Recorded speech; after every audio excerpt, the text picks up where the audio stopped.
Welcome to another episode of Lashes and Sashes podcast. There's so much that has been going on, and I am very privileged and honored for those opportunities.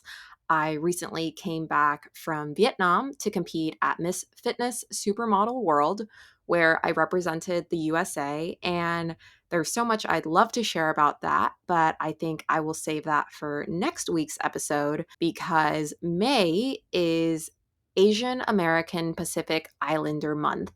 And I wanted to make sure I could have this episode in while we are celebrating this.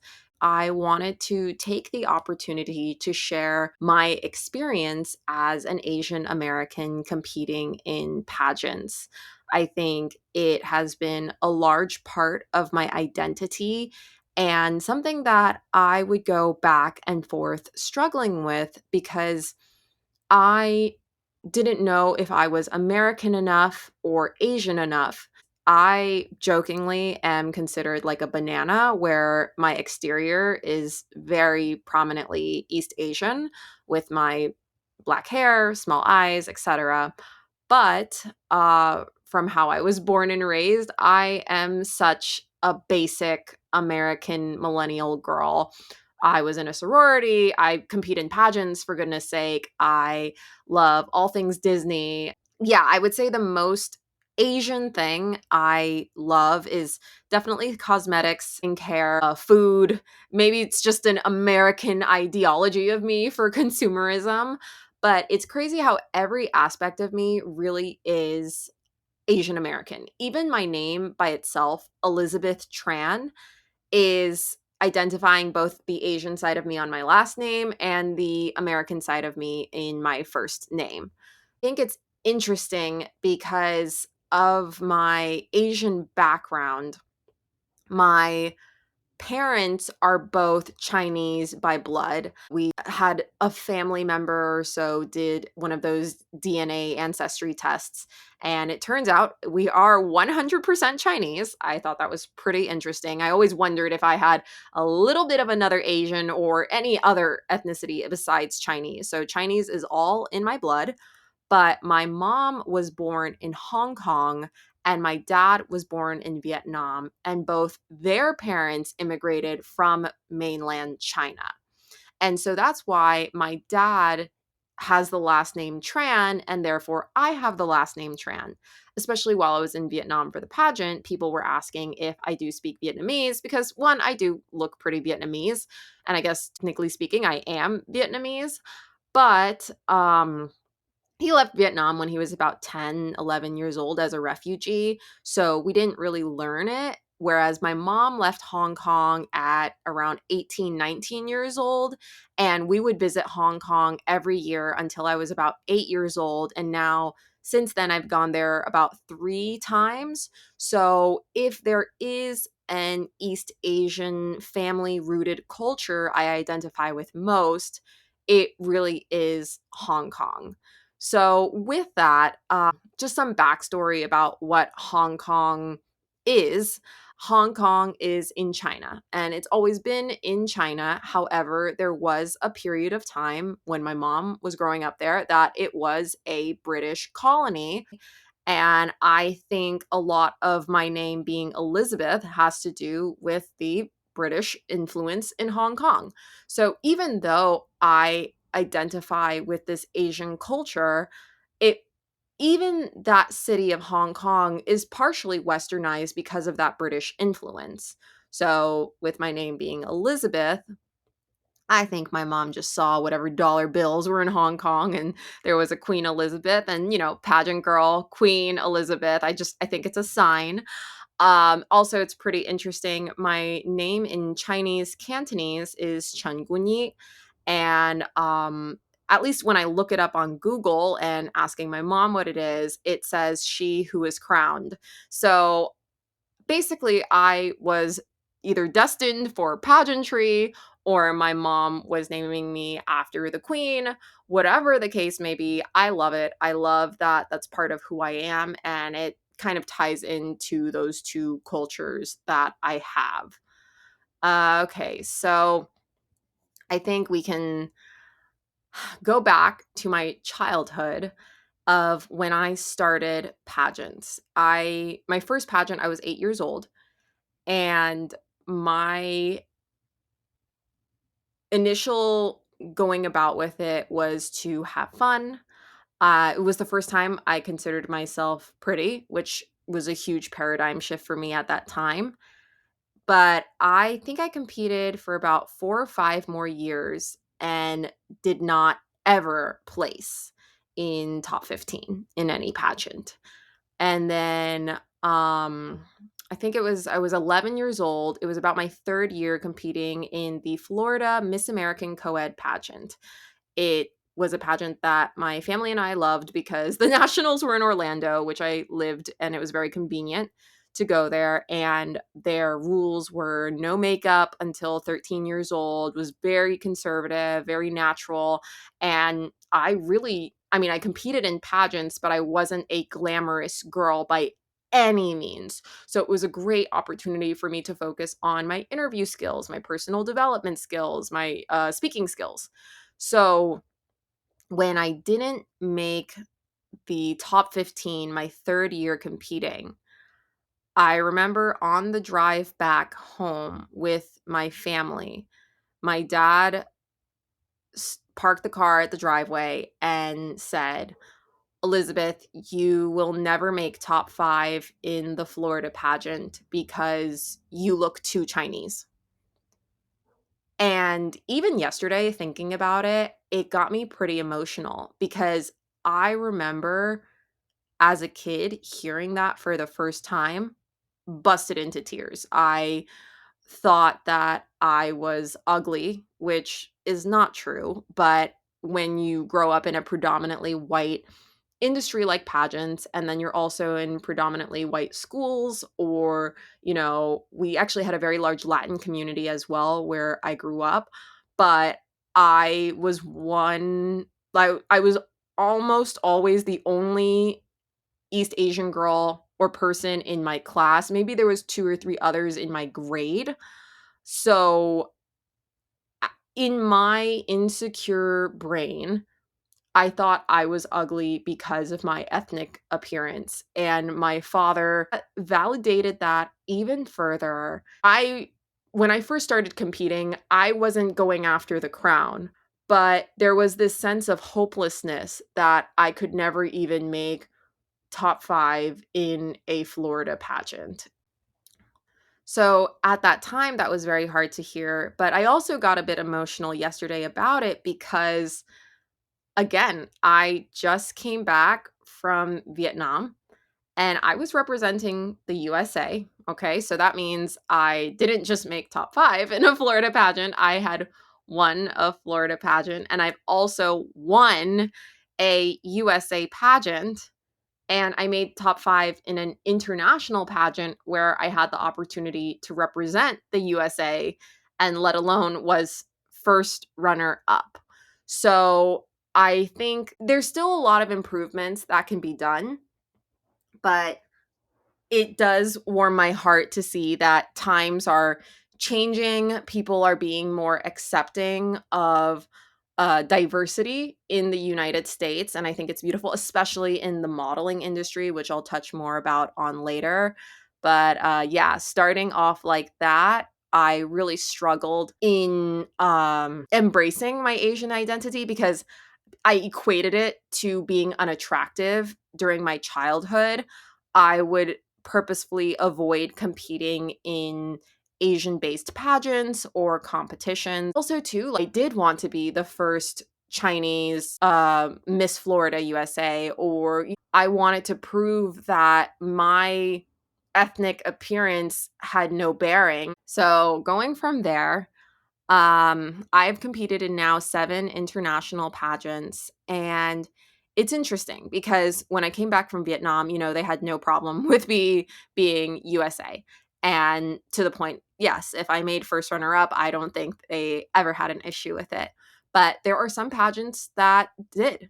And I think that's quite honestly ignorance on the part of people, contestants, staff, and I have that ignorance too, maybe not for Asian Americans, but for other aspects of cultures internationally. Where international pageants are great is it opens that door and opportunity for people to learn and be insightful and know that, yes, there are Chinese people that not only live in the United States, but they are capable of representing the USA. They don't have to be a Caucasian woman or what you've seen in old Hollywood movies. There are still some pageants that do not want me to represent the USA. And while it is my first choice, I don't have a problem representing my mom's hometown because it's still a great opportunity to compete internationally, travel the world, and it is my honor to represent a city that I love. Hong Kong is my favorite city in the world. But regardless of being Miss Hong Kong or USA, there is a stigma or a misconception that many people have for Asian Americans. So there was a pageant I did where Miss Japan didn't speak English. So their solution was to have me as Miss Hong Kong room with Japan so I could translate for her. However, I don't speak Japanese. I speak Chinese Cantonese, and we couldn't communicate at all. So there was people who didn't know what the city of Hong Kong was, and they would constantly mistaken me for her even though we didn't look alike. And now listen, from far away, if you just look at hairstyle and skin color, I can kind of see, like at my pageant in Vietnam, Miss Kazakhstan also had very long black hair and a similar kind of color tone as me. So from far away, people would mistaken us. And I was like, yeah, you know what? I can kind of get it. And I even could kind of see it in some pictures. But with Miss Japan, we did not look alike. She had hair to her shoulders. Mine is very long. So that just didn't make any sense. But again, ignorance is an opportunity for people to be enlightened and learn and grow. And if I'm not in those spaces, then they will never know that Hong Kong and Japan are two completely different places. So I am very grateful for that. And then even representing the USA at times. The first time I represented the USA, a lot of contestants and staff were very confused. Mind you, this was my first international pageant, so I was also very naive and I thought this is how all international pageants are, but they're all very different. And some contestants would approach me or even talk to me at lunch and they would say, you don't really look like USA or you don't make sense as Miss USA. And it was even worse because the pageant was hosted in Taiwan. And as a Chinese girl, they expected me to also speak Mandarin, but I spoke Cantonese, which is a much different sounding dialect in the Chinese language. And I could actually speak Spanish with the Latin American countries I was in the same bus with. So they were just like, why is this Chinese girl representing the USA, doesn't speak Chinese, and also speaks Spanish? Like, this makes no sense. It is super confusing. And while I talk about that ignorance, on the other side, too, I also have a lot of ignorance and things I need to learn when competing in international pageants. On my own end, I did not realize that Miss Indonesia couldn't eat pork because she was Muslim. And I didn't even know there was a large Muslim population in Indonesia. So that's huge ignorance on my end. Or that people in Macedonia is called Firom in Greece. So this is why I say it's okay to address these I guess, gaps or holes that we don't know. But instead of belittling people, recognize that we also have our own, I guess, ignorances. And these pageants are an opportunity to learn and explore and have your brain open up in ways that you probably never thought. I speak so highly about international pageants, and even this one, it made me realize how useful pageants have been for me to learn other languages, or the languages that I had learned, like Chinese, Cantonese, and Spanish, doing much better speaking it with people who do know that language. So, pageants mean a lot to me because it was the first time I saw my race as beautiful. When Rio Mori, Miss Japan, won Miss Universe, and Miss Korea was also in the top 5, it felt like a girl with small eyes and black hair like me was considered the most beautiful woman in the world. And as an 11-year-old, it still was one of the most exciting things I had ever seen. Being an Asian American in pageants also depends on where you are from. So, my home state, Florida, has very few East Asians, let alone East Asians that participate in pageants and modeling. So, oftentimes, makeup artists who had not worked with Asians before have difficulty working on my eye shape. But during my time in Vietnam, it actually came to my advantage because most everybody that was a makeup artist was also East Asian. They knew actually far more than what I could have done with my hair and makeup, to which I feel like with 21 years in pageantry, I've gotten a good handle of my face for my makeup, but the beauty standards are very different from east to west. So that's also kind of where I struggle as an Asian American, in that I do prefer Western beauty standards because that's how I grew up. I think with Eastern beauty standards for East Asian girls, it's more on fair skin, less dramatic makeup. But because I compete in pageants and I am on Instagram, I love that influencer glam, the big eyeshadow. I love huge eyelashes. And so I do feel like every race has their own unique obstacles when going through pageants and even life. I remember being a Florida teen queen at a parade when an older man yelled out, "Ni hao, Miss Chinatown." It's like that made me want to prove it's things like that that made me want to prove people wrong and not compete in Asian-based beauty pageants for quite some time. So, again, in hindsight, the first time I competed in an Asian-based pageant was this January. So, 20 years later, I did Asian Model Icon and I represented the USA, and I am so regretful of not doing more Asian pageants when I was younger because it allowed me the opportunity to embrace my Asian culture in ways that I couldn't even do so in my home. So, when I was in Orlando with my family, yes, my family and my family's friends, we would do Chinese New Year, Mid Autumn Festival, different activities. But now that I live in Miami and I might be one of the only East Asian girls or Asian people that I know in terms of my community, town activities, etc. When those holidays come around, I do get a little sad because I don't know who I can celebrate with. Fortunately, at my old job, my colleague, who was actually my boss at one point, was also East Asian, so we could do Chinese New Year lunch together, which was wonderful. And so, there's been some times that I could celebrate it, but not always, and especially Chinese based. It's interesting in Miami too. I would say majority of the Chinese people that I know here are actually Chinese Jamaican.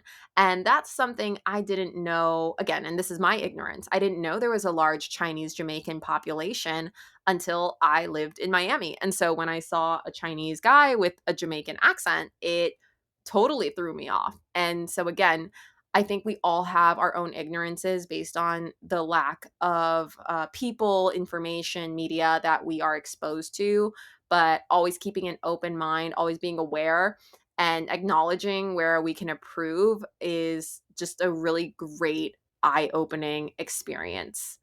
And so there was so many little things when I was in Malaysia that connected to the Asian side of my identity.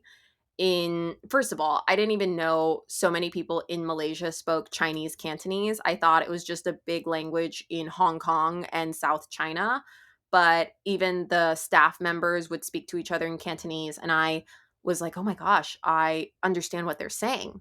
And then the Miss China at the pageant only spoke Mandarin and Cantonese, but she didn't speak English. And that's really where my language skills have been able to hone in, is helping people translate. And so I could speak Cantonese with her and staff that didn't speak Cantonese and they only spoke English, to really kind of trigger my brain into um, speaking the language. And then again, there's so many Chinese influences within Malaysia. So the foods that were all around, the cute, love, I love cute Asian cartoons. I'm a complete sucker for it. Whether it's Hamtaro or Hello Kitty, you name it, you put that on a door of like a dingy shop, and I think it's the cutest place ever. I am a complete, just like my love for Disney, cute Asian cartoons are something I just love. And I think we need more cute cartoons. It doesn't have to be Asian, but just cute cartoons around the US. It makes everyone a little bit happier. Life is too short to not be that cute.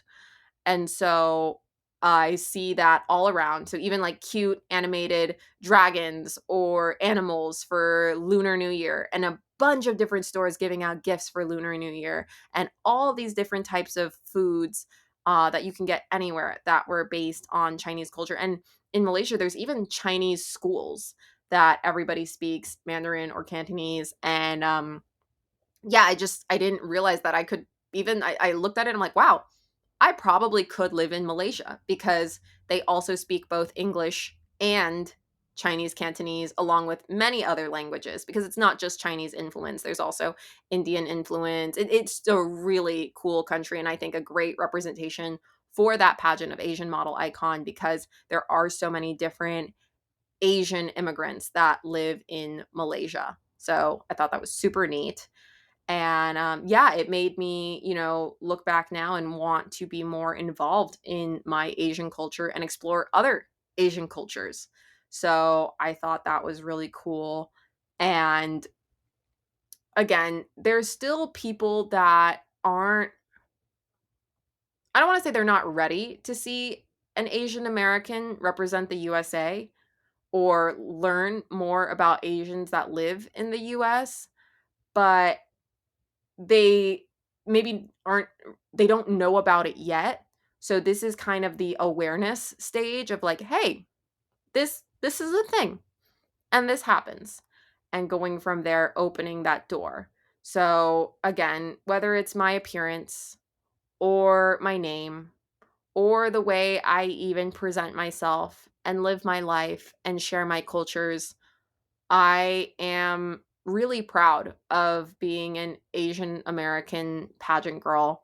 I'm extremely grateful for my parents who moved to the US to pursue a better life and the American dream, and to provide my siblings and I opportunities that they never had before.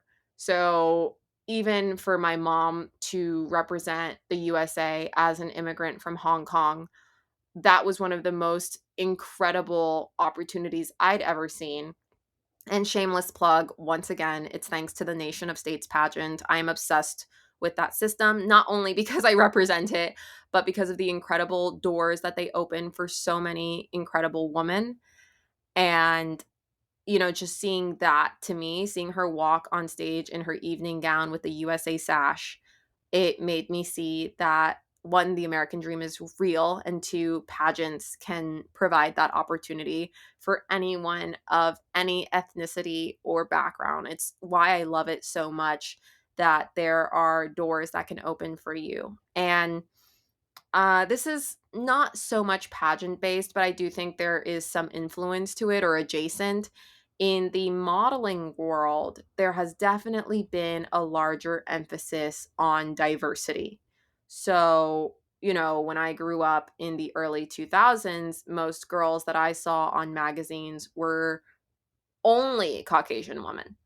And so over the years, I don't really see magazines anymore. But in terms of campaigns and modeling editorials and things, there's actually a much larger not only Asian, but Hispanic, Black, etc., uh, community or even requirement. It's actually come to my advantage as an East Asian to pursue a modeling career because I have unique facial features amongst other models. So I don't want to disregard the fact that there even is a certain sense of pretty privilege that I have as an East Asian now going into the modeling industry.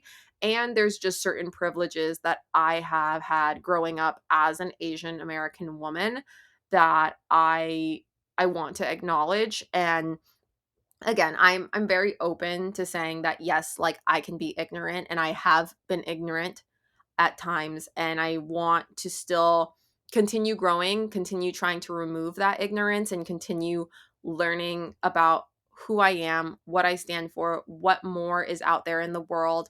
And I really do hope with sharing this episode about my experience as an Asian American in pageantry, it can also open up ideas to people who probably weren't so aware of it, or people that don't live through this Asian American experience to know, like, oh, this is interesting, or I never saw it this way, or I didn't even know certain aspects about the world or people, especially when we all kind of grow up in our little bubbles.